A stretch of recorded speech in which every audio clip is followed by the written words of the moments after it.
Welcome to Monterey County Pops Pros Teach. I'm Carl Christensen, the music director and conductor of Monterey County Pops. Our orchestra of fully professional musicians presents free concerts of pops and patriotic music throughout Monterey County. During the school year, we visit local schools and conduct clinics and workshops for student musicians in the afternoon. And in the evening, we perform together in a free concert for their community. We are committed to mentoring young musicians, and since we have not been able to visit schools since March, we have created this series of instrumental clinics. They will be broadcast once a week on Comcast Channel 24, and they will also be posted on our website, montereycountypops.org, along with downloadable exercises, tips, and other print material. Bienvenido a Monterey County Pops Pros Teach. Soy Carl Christensen, director musical de Monterey County Pops. Nuestra orquesta de músicos totalmente profesionales presenta conciertos gratuitos de música ligera y patriótica en todo el condado de Monterey. Durante el año escolar visitamos escuelas y realizamos clínicas y talleres para estudiantes músicos por la tarde, y por la noche presentamos un concierto conjunto para su comunidad. Para nosotros, la educación musical de jóvenes músicos es muy importante, y como no hemos podido visitar escuelas desde marzo, hemos creado esta serie de clínicas instrumentales. Se transmitirán una vez a la semana en el canal 24 de Comcast y también se publicarán en nuestro sitio web montereycountypops.org junto con ejercicios, consejos y otro material impreso descargable.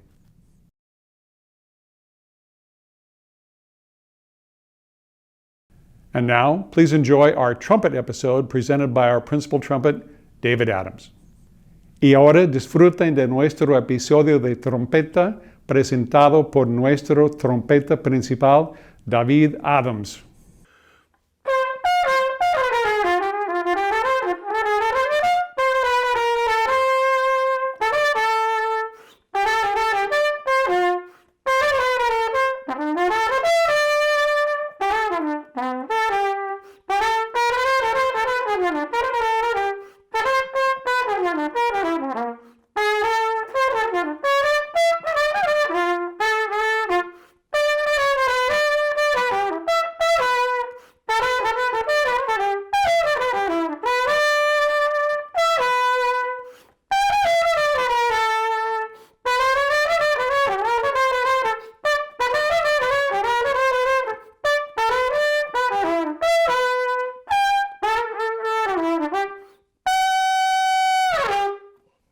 Hi, fellow trumpet players. My name is David Adams, and I've been playing the trumpet for over 60 years. And music has been really terrific to me. I started when I was about 8 years old, and my grandfather and my uncle taught me, and they were terrific. They gave me lessons early on. And early on, I wasn't a guy that liked to practice a lot. I liked to have fun. You know, I was the guy that wanted to go out and play baseball and football and ride my bike like a lot of young kids. But my father, who was not a musician at all, would ask me at the end of the day, he said, "Well, did you practice?" And I might say, "No." He said, "Well, okay, well, how about if we just take the trumpet back to the store, you know?" And at that point, I was already playing in bands and so forth, and that I really enjoyed the playing in bands part. So I practiced. I started practicing and putting in my time. So it kind of struck a chord with me. Not playing by myself so much, but playing with others. And that's where I got my real joy. Once I started playing in bands, I was hooked and definitely didn't want to return the trumpet. So over the years, despite my shyness, I played in lots of bands and orchestras. I played in every kind of organization. You know, I played in musical shows, I played in jazz bands, I played in rock bands, I played in the orchestra and chamber groups, I played church solos, just about everything you can imagine. I've been fortunate enough to play, and it's been great for me. So, but one thing I always maintained is that it was the fun. I enjoyed getting out there and playing with other people, and that's what I really got a lot out of. Even when I went off to music school, I went to Boston University, I still wanted to have fun playing, you know, so when I'd spent many more hours in the practice room and playing concerts and rehearsals in music school. You play for hours and hours a day, but I still never really had a routine that I adhered to as far as what to make happen. But over the years, I've come to realize that sometimes you do need to take care of some things. So I like to say, pay attention to the basics. And if I have any advice for young people to play, you know, have fun with your instrument, but pay attention to the basics. So every day I get up in the morning, I eat my breakfast, I read the newspaper, and then I go back to my office and I spend some time with my horn. And usually I might even be looking at the computer in between. So, but I do have a couple of things that I have to do every day. First is getting all the air going. And to get the air going, there's a couple of things we have to do. You have to be straight up and down. So one thing I'll do is I'll stand up and then pretend that I'm pulling myself up with a string, and then I sit down straight so that my back is straight. Okay? And that gives me the proper posture. If I'm sitting like this or anything else, I can get a sound out of the trumpet, but it's just not going to be as good. So make sure you're sitting up straight. Some of you may not have the ideal practice situation where maybe you have a stool to sit on or something, but do what you can to get your upper body straight so that your shoulders are directly above your hips, you know, and you can hold the horn out. And then first order of business, I get air moving, and I do simple things, and I change it each day too. So I might do, just starting on an F, I take first 5 notes of an F major scale, and I might go.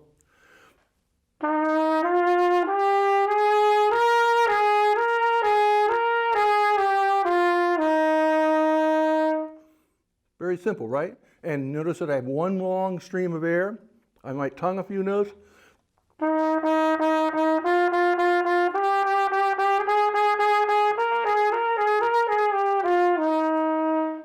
Then I go up a half step, try it on F sharp.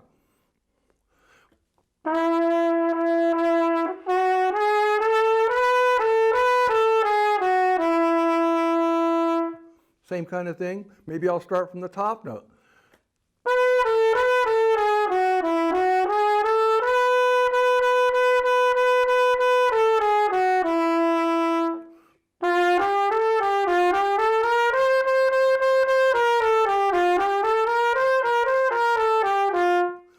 And those are all similar, but I change them a little bit. And the whole point is to make sure I'm getting the sound to spin out of the end of my horn. I've got 4 feet of tubing here, and I've got to get the air going that whole time. I don't play in short little bursts because that doesn't really warm you up. You really need to be able to take deep breaths, like, and then blow out for a long period of time. And I'm sure just about all the wind instruments are very similar. You know, you need to, and then, so you get a jet stream coming out the end of your horn. Okay? So I take care of air that way. Then I do some flexibility exercises. Okay, I would start on, say, a G, and if you look at you might have a piece called the 7 overtone series, and if you look at that sheet, you'll see that all the fingerings, like the first line is all open. And those notes are the overtone series for open trumpet. The second one is second valve, the overtone series for that. And there's 7 combinations: open, second, first and second, 2 and 3, 1 and 3, and all 3. 7 different fingering sets. So I do slurring exercises using that overtone series. And I might start on G.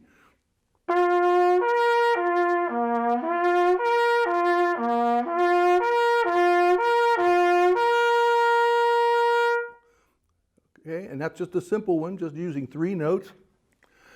Then I use second valve.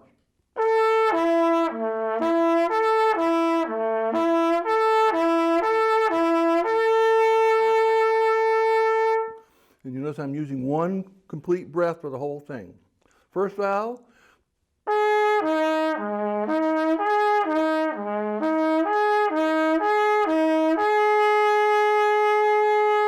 One and two.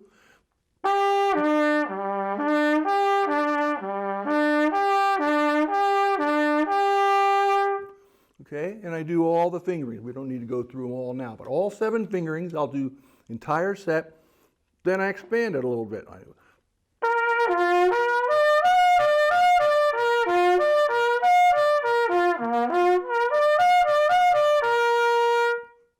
Take a rest.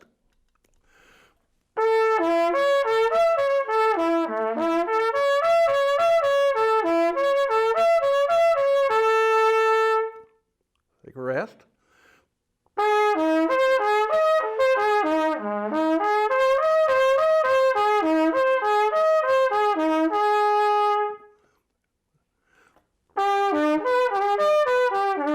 And you can vary them, do the patterns. Okay, there's of the overtones, you can start on middle one, go down and up and back and forth and vary them all kinds of ways.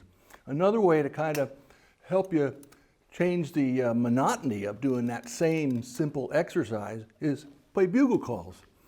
So most of you know that the trumpet's originally from a bugle. There were no valves on it at all. It was just a simple tube. And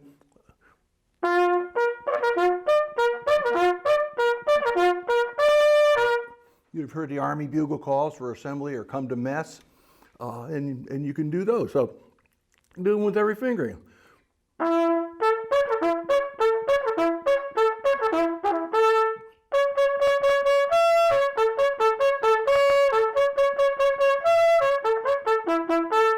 You can do all kinds of bugle calls.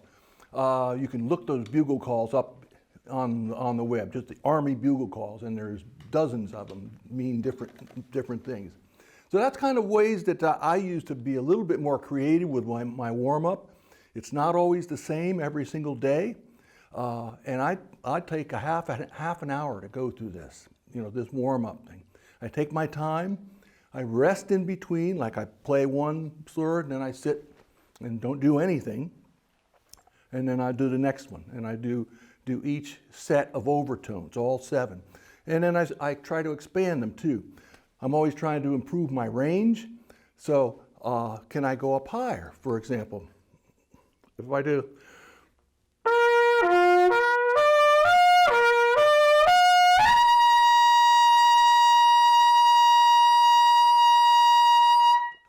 and I'll purposely hold that top note to see how long I can hold it, okay? Now maybe you can't do that top note. Maybe it's only, instead of a C, you're only going to get to a G, and you can hold that G and it will build up the strength in your lips. The important thing though is it's basically athletic. It's like an athlete needs to stretch out his muscles. He needs to do slow exercises, fast exercises. Guys like football players that throw perfect passes every time. They've thrown the pass, every pass that they've done it 10,000, 100,000 times. Some of them are falling down when they do it, and they actually practice that to make it happen. So you've got to do the same thing with all the brass instruments. You need to exercise, and you're building up strength. You're building up lip memory. Your lip has to memorize what it does. And you may not even know that, but when you pick up the trumpet the first time, it sounds pretty like nothing happens, okay? So the purpose of warming up and exercising your lip is to get that lip memory to do exactly what you want it to. And by doing the long tones and doing the slurs like this, you'll get more endurance, and the flexibility exercises with doing the overtone series, going up and down, that's what's giving you that flexibility. That first tune that I played, for example, was called Jada, and I pulled it out because it was a tune that I did as a boy, and I really enjoyed playing it back then. It was by a famous trumpet player named Al Hirt, H-I-R-T. And I thought, well, this is really cool. I could learn how to play this. I put it together piece by piece, and it was fun. It was just fun music, and that's one of the reasons I thought we'd open with that one. I wasn't able to play that unless I had already done my warm-ups, getting back to the basics. Okay, so you've got your range things. So you've taken care of the long tones, take care of your tone. You're listening to your sound all the time. Your flexibility. You're taking care of your lip memory. You're telling your lip, okay, this is what I need to do to play an F or a G or whatever note you want. Okay, and then I'll do some technical things too. Your teachers will always tell you, play scales, play scales. And if we could pull up the one that has the scales on it, it says major scales, looks like this. Okay, now major scales are just collections of notes, and you'll notice they sound all the same.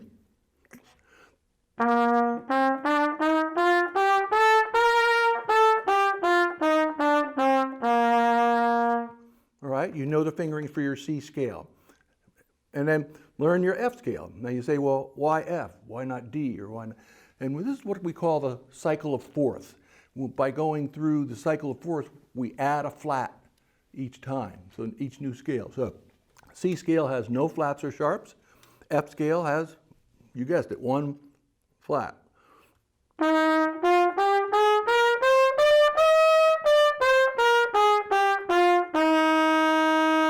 And then next one, going to have two flats, B flat scale.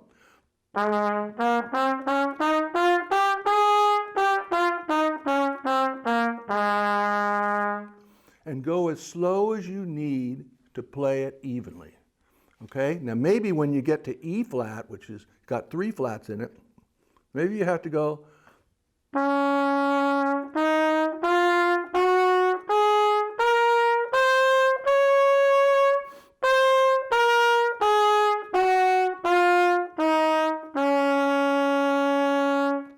If you have to go slower than that, do it. What you don't want to do is just do a note, another note, make it random. Go as slow as you need to figure it out. One little trick that I learned a long time ago, when you look at these scales and you say, okay, what's the fingerings? Go ahead and mark the fingerings in if you want to. But another better way to do is say, okay, what notes don't I know?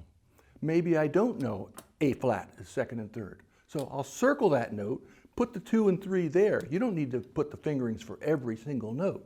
You can do it for just 1 or 2 notes that you're worried about, okay? But learn all these scales. There's 12 major ones, and then when you really get ambitious, there's minors, and there's dozens and dozens. I can't even remember exactly how many there'd be. But there are dozens of scales that you can learn. Learn the major ones. Learn the major scales. Each one you add a flat, and then as you get into sharps, you're basically subtracting sharps until you end up with the last one would be G major. G major has got 1 sharp.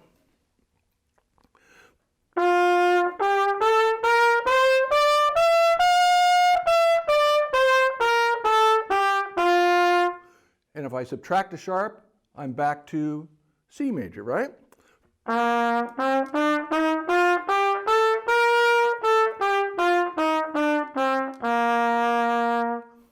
Okay, I didn't go through all 12, but you can see how that works. You add a flat, okay, and then you subtract sharps, and you get all 12 scales. Okay, now so the next thing to do is I want to make sure that I'm using those scales to. What I'm doing by the scales is I'm learning all the fingerings and I'm learning all the combinations, and I try to do exercises that will exercise my brain into different patterns. For example, I might do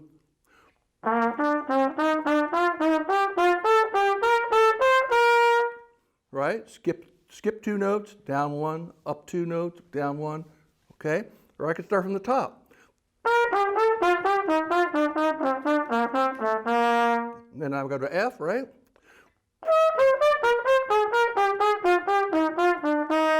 And you can make up your own.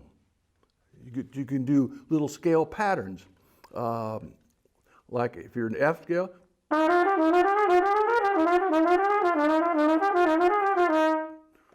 right? All I did was just up and down, like up 3 notes, down 2, up 3, and so forth. And you can figure out little patterns They're all in a book by Herbert L. Clark called Technical Studies. There's dozens and dozens of pages with different patterns. Maybe you want to skip more notes. Maybe skip.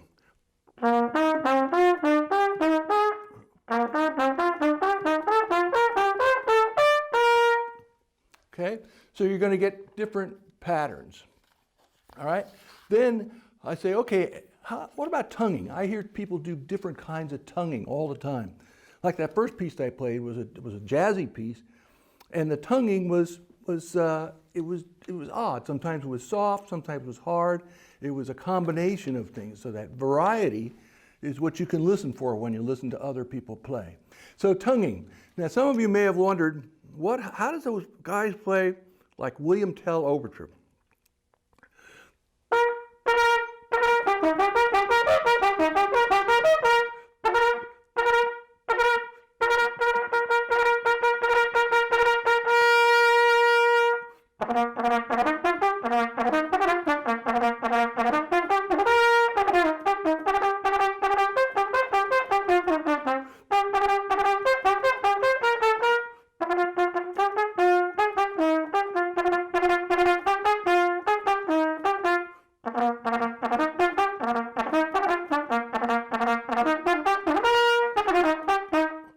So you say, wow, I'd like to be able to do that. And I remember being very frustrated when I was probably in junior high. How do they do that? It's what we call double tonguing. So normally you're tonguing at the tip of the tongue at the top of your teeth. You probably might have heard that term. Ta-ta-ta-ta-ta-ta-ta-ta-ta. Feel where your tongue is when you say that. Tip of the tongue at the top of the teeth. So if you're doing that, that's only going to get you a certain speed. That's as fast as I can go. What I do is I add an extra part of my tongue, ka. Say the word ka, like car, ka, ka, ka, ka, ka, ka, ka, ka, ka, and I combine them, ta, ka, ta, ka, ta, ka, ta, ka, ta, ka, ta, ka, ta, ka, ta, ka, ta, ka, ta, ka. So that's what double tonguing is all about. Okay, and I'll just play a little bit of a thing that's a whole, this hexaphonic study, if we can push that one up there. It's a lot of double tonguing. I probably won't play the whole thing, just to.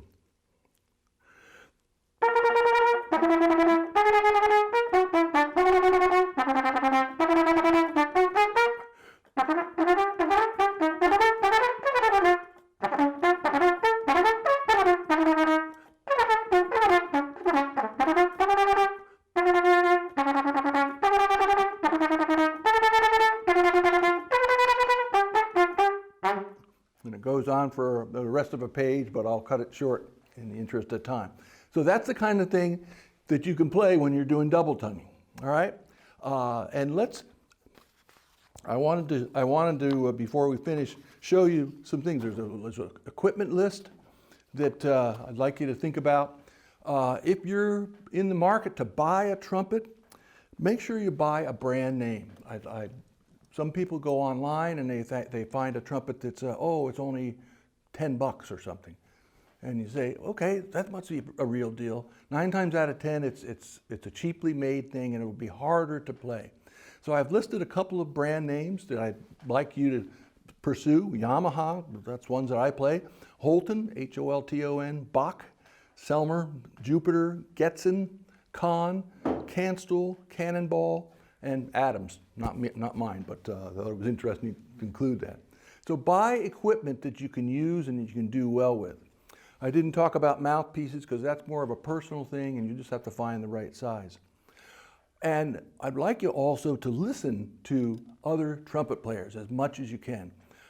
I've gotten a ton of stuff just by listening to other guys, and I want to be able to play like that. I want to be able to do that. You heard me play that Al Hurt piece. I have another one to play for you. It's just tunes that I like doing because I liked hearing the guy.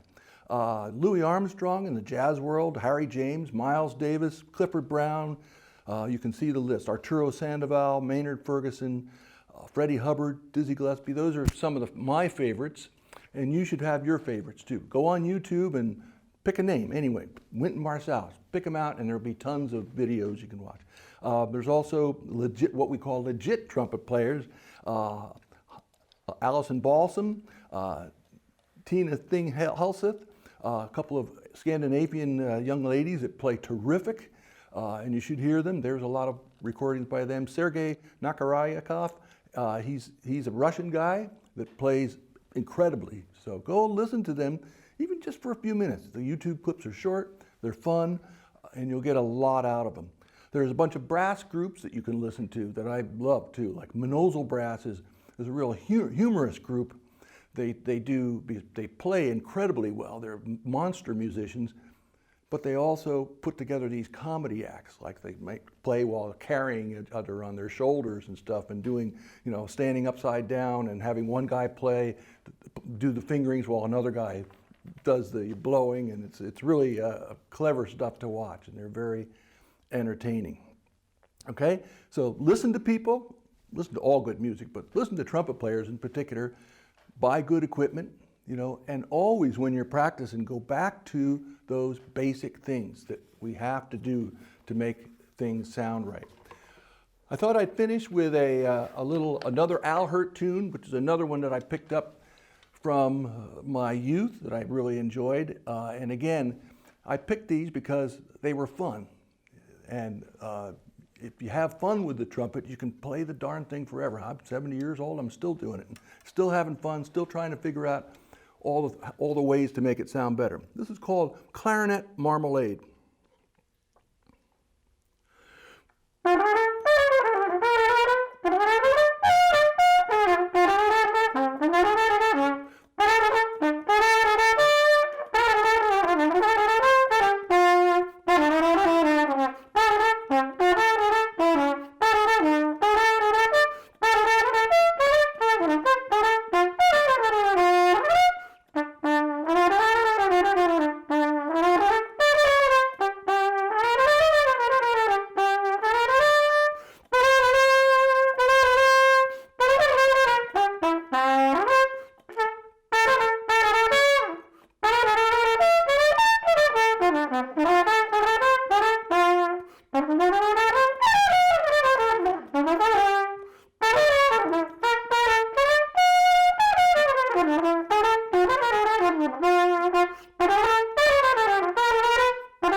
Okay, thank you.